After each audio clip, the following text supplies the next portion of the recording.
Alright, good afternoon. So, ito yung plan natin gawing system for today. It's a social media site. So, gagamitin natin yung framework na sinasabi ko at bubuuin natin to from scratch. So, yung system, overview lang. May registration siya. Pwede kang mag-register.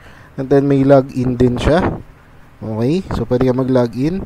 Sample, mag-login tayo. Pag nag-login ka, mareredirect ka sa profile page. Oops. Malogin. Ayan, mareredirect ka sa profile page niya kung saan pwede kang mag-post ng status. Sabihin natin testing the website. Pwede natin siya i-post. Ayan, makakapag-post siya nandun sa baba. Ayan, testing the website, kung sino nag-post, kailan na-post. And then naka-display yung account details sa kaliwa, and then yung mga registered users sa kanan. So simpleng website lang siya na pwede ka rin mag-update ng profile, magpalit ng profile picture, pwede ka rin mag-change password. So, meron din siyang admin.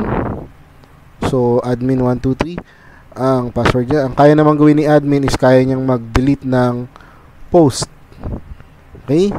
So, pwede rin siya mag-extract ng report kung saan makikita niya yung report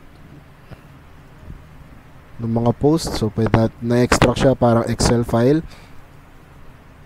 Okay? So, medyo mabagal yung laptop ko kasi nagre-record. However, ayan, pwede siyang buksan parang Excel. Wait natin. Ayan, so makikita nyo, may report siya. Built-in reporting. Pwedeng Excel, pwede ring PDF or CSV. Depende kung anong kailangan mo. So, ito yung admin site. Pwede siya magbura ng post. Okay, so simpleng social media sites. So I hope you will like this tutorial. So let's begin.